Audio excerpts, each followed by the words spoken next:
Have a complete range of accessories also in this store कि जेड़ा आएगा ਉਹਦੀ वन सोल्यूशन स्टॉप है for bicycling, for exercisers, for toys and for servicing also.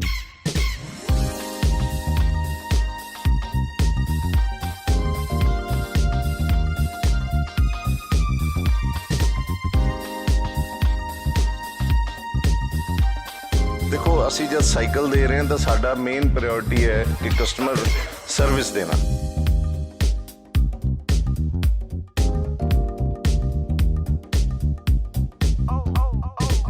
साढ़े को train mechanics ने जिन्होंने असी ट्रेनिंग दवाई है और प्रॉपर सर्विस स्टेशन है, जो उन्होंने भी करानी है तो सानू कॉल करन ते असी उन्होंने प्रॉपर सर्विस देवांगे एंड जेन्युइन पार्ट्स है। साढ़े को sir cycle starts from common person 6000 तो लैके वी हैव अराउंड हले असी 50,000 तक की रेंज तक दे रखे है।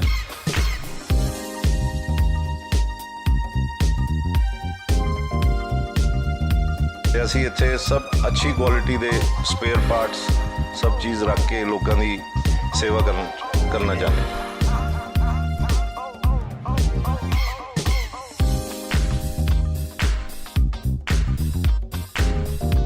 जन हितैषी देख रहे दर्शकों का स्वागत है जन जन की बात जन हितैषी के साथ। दोस्तों कोविड के दौर के विच एक चीज़ बड़ी अनोखी देखने को मिली है कि लोगों च अपनी हैल्थ नूं लैके बड़े कॉन्शियसनैस आई है, तो हैल्थ नूं लैके लोग नैचुरल तरीके नाल हुण अपनी हैल्थ नूं जिहड़ा हेल्दी बनाना चाहते हैं और हिट एंड फिट रहना चाहते हैं।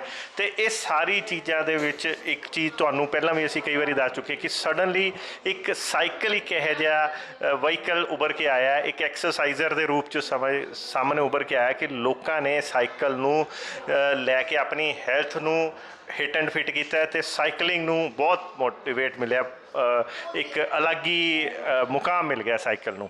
ते ये नॉर्मल साइकिल नहीं है, साइकिल तो भी असीं तुहानूं दसीए यह है जो साइकिल अज के टाइम आ गए कि जेड़े तुसीं सोच ही नहीं सकते, कारां नालों भी महंगे साइकिल आ गए हैं बाजार दे विच। ते ये सारी चीज़ों के लिए एक जिहड़ा स्टडी करके लुधियाना दे विच, क्योंकि लुधियाना साइकिल का हब है, तो एक पैडलर जोन खुलिया है।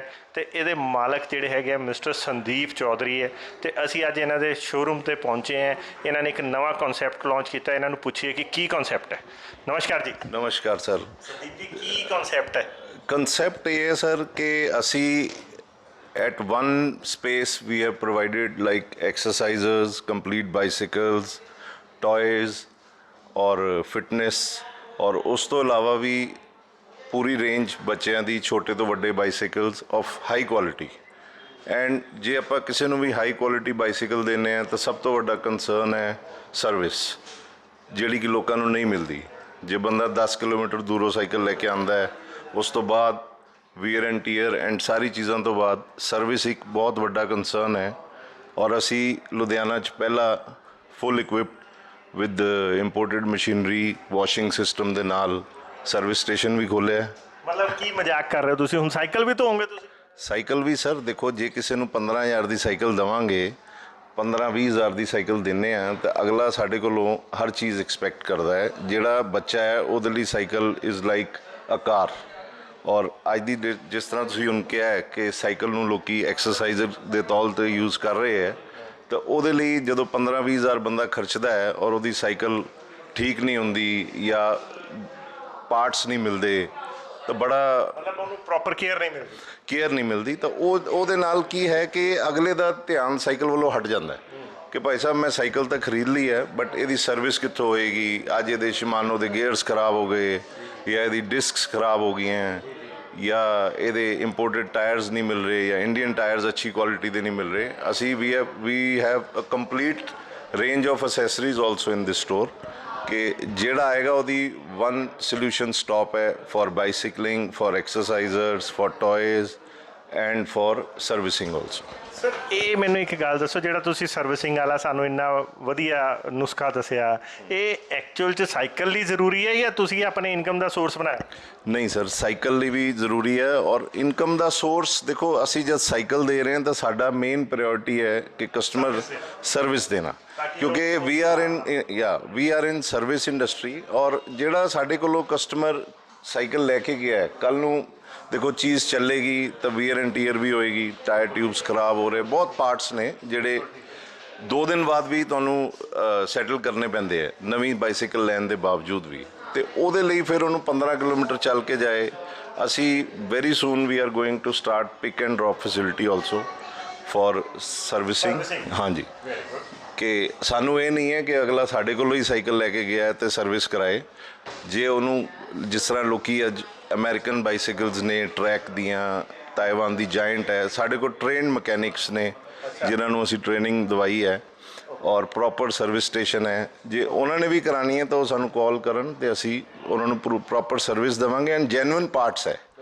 ਮੇਨ ਅੱਜ ਦੀ ਡੇਟ 'ਚ ਮੁੱਦਾ ਇਹ ਹੈ ਕਿ ਸਾਈਕਲ ਲੈਣ ਤੋਂ ਬਾਅਦ ਸਬ ਸਟੈਂਡਰਡ ਪਾਰਟਸ ਮਾਰਕੀਟਸ 'ਚ ਹੈਗੇ ਹੈ ਜਾਂ ਮਿਲਦੇ ਹੀ ਨਹੀਂ ਹੈ, ਤੇ ਉਹ ਅਗਲੇ ਦੀ ਪ੍ਰੋਬਲਮ ਖਤਮ ਹੋ ਜਾਏਗੀ। ਹੁਣ ਜਿਸ ਤਰ੍ਹਾਂ ਅਸੀਂ ਇਹ ਸ਼ੋਰੂਮ ਖੋਲ੍ਹ ਰਹੇ ਸੀ ਤੇ ਸਾਡੇ ਕੋਲ ਐਵਰੀ ਡੇ ਡਿਊਰਿੰਗ ਕੰਸਟਰਕਸ਼ਨ 15 ਤੋਂ 20 ਬੰਦੇ ਦੁਗਰੀ ਤੋਂ, ਜਿੱਦਾਂ ਆਪਾਂ ਓਮੈਕਸ ਖੜ੍ਹੇ ਹਾਂ ਇਸ ਵੇਲੇ, ਤੇ ਦੁਗਰੀ ਤੋਂ, ਸ਼ਹੀਦ ਭਗਤ ਸਿੰਘ ਨਗਰ ਤੋਂ, ਕਿ ਭਾਈ ਸਾਹਿਬ ਸਰਵਿਸ ਸਾਨੂੰ ਚਾਹੀਦੀ ਹੈ, ਜੇ ਦਿਓਗੇ ਤਾਂ ਅਸੀਂ ਸਾਈਕਲ ਵੀ ਲਵਾਂਗੇ। ਸੋ ਲੋਕੀ people are fed up with service. ਹਾਂ, ਸਰਵਿਸ ਨਹੀਂ ਮਿਲ ਰਹੀ ਔਰ ਪੁਰਜੇ ਅਨਜੈਨੂਇਨ ਪੁਰਜੇ ਲੱਗ ਰਹੇ, ਤੇ ਇਹ ਸਾਡਾ ਏਮ ਹੈ। ਤੇ ਸਰ ਇੱਥੇ ਜੇ ਗੱਲ ਕਰੀਏ ਤੇ ਇੱਥੇ ਕਿਸ ਰੇਂਜ ਦੇ ਸਾਈਕਲ ਮਿਲਣਗੇ? ਸਾਡੇ ਕੋਲ sir cycle starts from common person 6000 ਤੋਂ ਲੈ ਕੇ ਵੀ ਹੈਵ ਅਰਾਊਂਡ, ਹਲੇ ਅਸੀਂ 50,000 ਤੱਕ ਦੀ ਰੇਂਜ ਤੱਕ ਦੇ ਰੱਖੇ ਹੈ ਔਰ ਬੜੀ soon we are coming up with carbon bikes. ਥੋੜਾ ਉਹ 80,000 ਤੋਂ ਲੈ ਕੇ 1.5-2 ਲੱਖ ਤੱਕ ਦੀ ਰੇਂਜ ਦੇ ਸਾਈਕਲਸ ਨੇ। ਕੰਪਲੀਟ ਐਕਸਰਸਾਈਜ਼ਰ ਰੇਂਜ ਹੈ, ਟ੍ਰੈਡਮਿਲਸ ਨੇ, ਕ੍ਰਾਸ ਟ੍ਰੇਨਰਸ ਨੇ ਔਰ ਬੱਚਿਆਂ ਦੇ electronic toys, tricycles, baby walkers. ਮਤਲਬ ਅਸੀਂ ਆਪਣੇ ਵੱਲੋਂ ਵਿਦ ਅਸੈਸਰੀਜ਼ ਕੰਪਲੀਟ ਇੱਕ ਸਟੋਰ ਬਣਾਉਣ ਦੀ ਕੋਸ਼ਿਸ਼ ਕੀਤੀ ਹੈ ਕਿ ਵਨ ਸਟਾਪ ਸ਼ਾਪ ਹੋਵੇ ਲੋਕਾਂ ਲਈ ਫॉर ਬਾਈਸਾਈਕਲ ਸੈਗਮੈਂਟ। ਤੇ ਇਹਦੇ ਵਿੱਚ ਤੁਸੀਂ ਕਹਿ ਰਹੇ ਕਿਡ ਜ਼ੋਨ ਕੀ ਮਤਲਬ ਹੈ? ਕਿਡ ਜ਼ੋਨ ਮਤਲਬ ਕਿ ਹੁਣ ਦੇਖੋ ਜਿਸ ਤਰ੍ਹਾਂ ਬੱਚੇ ਲਈ ਕੋਈ ਸਾਈਕਲ ਲੈਣ ਆਉਂਦਾ, ਹੁਣ ਜਿਹੜੀ ਫਲੋਰ ਤੇ ਆਪਾਂ ਖੜੇ ਹਾਂ, we have 3 floors here, basement, ground floor ਤੇ ਆਪਾਂ ਖੜੇ ਹਾਂ, ਫਿਰ ਫਸਟ ਫਲੋਰ ਹੈ। ਤੇ ਬੱਚਿਆਂ ਲਈ ਅਸੀਂ ਕਿਡ ਜ਼ੋਨ ਮੀਨਸ ਕਿ ਇਲੈਕਟ੍ਰੋਨਿਕ ਟॉयਜ਼ ਸਾਰੀ ਚੀਜ਼ਾਂ ਅਸੀਂ ਉੱਥੇ ਹੀ ਕਰਤੀਆਂ। ਓਕੇ, ਕਿਡ ਸਾਈਕਲ ਨਹੀਂ, ਇਲੈਕਟ੍ਰੋਨਿਕ ਟॉयਜ਼ ਵੀ ਮਿਲਣ? ਹਾਂ, ਟॉयਜ਼ ਵੀ ਨੇ ਜੀ, ਇਲੈਕਟ੍ਰੋਨਿਕ ਟॉयਜ਼ ਨੇ ਤੇ ਸਾਈਕਲਸ ਨੇ ਬੱਚਿਆਂ ਦੇ। ਤੇ ਬੱਚਾ ਫਿਰ ਅਟੈਂਸ਼ਨ ਚਾਹੁੰਦਾ ਹੈ ਕਿ ਵੀ ਹੁਣ ਇੱਥੇ ਖੜ ਕੇ ਅਗਲੇ ਦਾ ਧਿਆਨ ਡਾਇਵਰਟ ਹੁੰਦਾ ਹੈ। ਬਿਲਕੁਲ ਠੀਕ ਹੈ। ਔਰ ਇਸ ਕਰਕੇ ਅਸੀਂ ਕਿਡ ਜ਼ੋਨ ਅਲੱਗ ਬਣਾਇਆ ਹੈ, ਐਡਲਟ ਜ਼ੋਨ ਅਲੱਗ ਹੈ, ਐਕਸਰਸਾਈਜ਼ਰ ਜ਼ੋਨ ਅਲੱਗ ਹੈ। ਔਰ ਇਹ ਅਸੀਂ ਸ਼ਹਿਰ ਨੂੰ ਮਤਲਬ ਸਾਈਕਲ ਕੰਸੈਪਟ ਦੇ ਰਹੇ ਹਾਂ। ਅਸੀਂ ਚਾਹੁੰਦੇ ਹਾਂ ਕਿ ਵੱਧ ਤੋਂ ਵੱਧ ਲੋਕ ਸਾਈਕਲ ਚਲਾਉਣ ਤੇ ਉਹਨੂੰ ਉਹਦੇ ਸਰਵਿਸ ਵੀ ਦੇ। ਹਾਂ, ਸਰਵਿਸ ਤਾਂ ਮੇਨ ਮੁੱਦਾ ਹੈ ਜੀ। ਅੱਜ ਜੋ ਤੁਸੀਂ ਇਹ ਦੇਖਿਆ ਕਿ ਉਹ ਇਹ ਹੈ ਕਿ ਹਰ ਕੋਈ ਸਾਈਕਲ ਵੇਚ ਰਿਹਾ, ਸਰਵਿਸ ਨਹੀਂ ਕੋਈ ਦੇ ਰਿਹਾ, ਤਾਂ ਤੁਸੀਂ ਸਰਵਿਸ ਦਾ ਜਿੰਮਾ ਆਪਣੇ ਤੇ ਲੈ। ਸਰਵਿਸ ਦੇਖੋ, ਮੈਂ ਇਹ ਨਹੀਂ ਕਹਿ ਰਿਹਾ ਨਹੀਂ ਦੇ ਰਿਹਾ, ਦੇ ਵੀ ਰਿਹਾ, ਬਟ ਹੁਣ ਲਾਈਕ ਜੇ ਅੱਜ ਆਪਾਂ ਇੱਥੇ ਓਮੈਕਸ ਖੜੇ ਹਾਂ, ਹੁਣ ਇੱਥੋਂ ਲੈ ਕੇ 15 ਕਿਲੋਮੀਟਰ ਤੱਕ ਕੋਈ ਦੁਕਾਨ ਨਹੀਂ ਹੈ ਜੀ। ਠੀਕ ਹੈ ਜੀ। ਹੁਣ ਜੋ ਇਸ ਏਰੀਆ ਦਾ ਕਸਟਮਰ ਹੈ, ਦੇ ਆਰ ਕੁਆਇਟ ਰਿਚ। ਠੀਕ ਹੈ ਜੀ। ਜਿਹੜਾ ਅੱਛੇ ਫਲੈਟਸ 'ਚ ਰਹਿ ਰਹੇ, ਅੱਛੀ ਸੁਸਾਇਟੀ 'ਚ ਰਹਿ ਰਹੇ, ਹੁਣ ਉਹਨੂੰ ਇੱਕ ਸਾਈਕਲ ਰੱਖ ਕੇ ਲੈ ਕੇ ਜਾਣਾ, ਫਿਰ ਠੀਕ ਕਰਾਂ। ਆਫਟਰ ਆਲ ਚਾਹੇ ਕਾਰ ਵੀ ਆਪਾਂ ਲੈਂਦੇ ਹਾਂ ਜੀ ਤਾਂ ਉਹਨੂੰ ਸਰਵਿਸ ਤਾਂ ਕਰਾਉਣੀ ਪੈਂਦੀ ਹੈ। ਜੇ ਪੈਂਚਰ ਹੈ ਤਾਂ ਪੈਂਚਰ ਵੀ ਲਵਾਉਣਾ ਪਏਗਾ, ਜੇ ਕੋਈ ਇੰਜਨ 'ਚ ਖਰਾਬੀ ਠੀਕ ਕਰਾਉਣੀ ਪਏਗੀ। ਸੋ ਇਸ ਤਰੀਕੇ ਨਾਲ ਮੇਜਰ ਸਾਡੇ ਕੋਲ ਜਿਹੜੀ ਇਨਕੁਆਇਰੀ ਲੋਕਾਂ ਦੀ ਆਈ ਕਿ ਸਾਈਕਲ ਬਹੁਤ ਅੱਛੇ ਹੈ ਜੀ ਆਪਕੇ, ਬਟ ਸਰਵਿਸ ਮਿਲੇਗੀ ਕਿ ਨਹੀਂ ਮਿਲੇਗੀ। ਜੈਨੂਇਨ ਪਾਰਟਸ ਤੋਂ ਲੋਕ ਬਹੁਤ ਦੁਖੀ ਨੇ ਜੀ ਕਿ ਜੈਨੂਇਨ ਪਾਰਟਸ ਨਹੀਂ ਮਿਲਦੇ, ਤੇ ਅਸੀਂ ਇੱਥੇ ਸਭ ਅੱਛੀ ਕੁਆਲਿਟੀ ਦੇ ਸਪੇਅਰ ਪਾਰਟਸ ਸਭ ਚੀਜ਼ ਰੱਖ ਕੇ ਲੋਕਾਂ ਦੀ ਸੇਵਾ ਕਰਨਾ ਚਾਹੁੰਦੇ ਹਾਂ। ਠੀਕ ਹੈ, ਥੈਂਕ ਯੂ। ਓਕੇ ਜੀ। ਤੇ ਦੋਸਤੋ, ਇਹ ਸੀ ਸੰਦੀਪ ਚੌਧਰੀ ਜੀ, ਜਿਨ੍ਹਾਂ ਨੇ ਸਾਨੂੰ ਇਹ ਦੱਸਿਆ ਕਿ ਹੁਣ ਹਾਈਟੈਕ ਸਾਈਕਲ ਜਿੱਦਾਂ ਵੱਧ ਰਿਹਾ, ਲੋਕਾਂ ਦਾ ਟੇਸਟ ਵੱਧ ਰਿਹਾ, ਲੋਕੀ ਹਾਈਟੈਕ ਸਾਈਕਲ ਲੈ ਰਹੇ ਹੈ, ਪਰ ਉਹ ਹਾਈਟੈਕ ਸਾਈਕਲ ਦੇ ਜੈਨੂਇਨ ਪਾਰਟਸ ਤੋਂ ਲੈ ਕੇ ਉਹਨਾਂ ਦੀ ਸਰਵਿਸਿੰਗ ਵੀ ਬਹੁਤ ਜ਼ਰੂਰੀ ਹੈ ਟਾਈਮ ਤੇ ਜਿਹੜੀ ਕਿ ਹਜੇ ਕਿ ਮਾਰਕੀਟ 'ਚ ਬਹੁਤ ਇੱਕ ਕਮੀ ਹੈਗੀ ਹੈ ਸਰਵਿਸ ਇੰਡਸਟਰੀ ਦੀ। ਸੋ ਇਹਨਾਂ ਨੇ ਇੱਕ ਸਰਵਿਸ ਸੈਂਟਰ ਕਮ ਜਿਹੜਾ ਹੈਗਾ ਆਊਟਲੈਟ ਖੋਲ੍ਹਿਆ, ਜਿਹਦੇ ਵਿੱਚ ਲੋਕਾਂ ਨੂੰ ਨਵਾਂ ਸਾਈਕਲ ਤੋਂ ਲੈ ਕੇ ਉਹਦੀ ਸਰਵਿਸ ਤੱਕ, ਪਿਕ ਐਂਡ ਡ੍ਰੌਪ ਤੱਕ ਸਭ ਕੁਝ ਮਿਲੇਗਾ। ਇਹ ਦੇਣ ਦੀ ਇੱਕ ਕੋਸ਼ਿਸ਼ ਕੀਤੀ ਹੈ ਤੇ ਐਦਾਂ ਹੀ ਇਸ ਚੀਜ਼ ਤੋਂ ਇੱਕ ਚੀਜ਼ ਪਤਾ ਲੱਗਦੀ ਹੈ ਕਿ ਸ਼ਹਿਰ ਦੇ ਵਿੱਚ ਹੀ ਨਹੀਂ, ਮਤਲਬ ਲੋਕਾਂ ਦੇ ਵਿੱਚ ਐਕਚੁਅਲ 'ਚ ਸਾਈਕਲਿੰਗ ਲਈ ਔਰ ਆਪਣੀ ਹੈਲਥ ਲਈ ਬੜੀ ਜਿਹੜੀ ਅਵੇਅਰਨੈਸ ਵੱਧ ਰਹੀ ਹੈ। ਇਹਨਾਂ ਨੇ ਜਿੱਦਾਂ ਕਿ ਦੱਸਿਆ ਕਿ 1.5 ਲੱਖ ਰੁਪਏ ਦਾ ਸਾਈਕਲ ਹੈ, ਤਾਂ ਓਬਵੀਅਸ ਉਹ 1.5 ਲੱਖ ਦੇ ਸਾਈਕਲ ਨੂੰ ਇੱਕ ਆਪਾਂ 6000 ਦੇ ਸਾਈਕਲ ਦੇ ਨਾਲ ਕੰਪੇਅਰ ਨਹੀਂ ਕਰ ਸਕਦੇ। ਉਹਦੀ ਸਰਵਿਸਿੰਗ ਤੇ ਉਹਦੀ ਮੇਨਟੇਨੈਂਸ ਟੀਅਰ ਐਂਡ ਡੀਅਰ ਉਸ ਹਿਸਾਬ ਨਾਲ ਹੋਏਗੀ। ਐਦਾਂ ਹੀ ਤੁਹਾਨੂੰ ਹੋਰ ਵੀ ਨਵੇਂ ਦਿਲਚਸਪ ਮੁੱਦਿਆਂ ਨਾਲ ਜਿਹੜਾ ਹੈਗਾ ਜਾਗਰੂਕ ਕਰਵਾਉਂਦੇ ਰਵਾਂਗੇ। ਦੇਖਦੇ ਰਹੋ, ਬਨੇ ਰਹੋ ਜਨ ਹਿਤੈਸ਼ੀ। ਧੰਨਵਾਦ।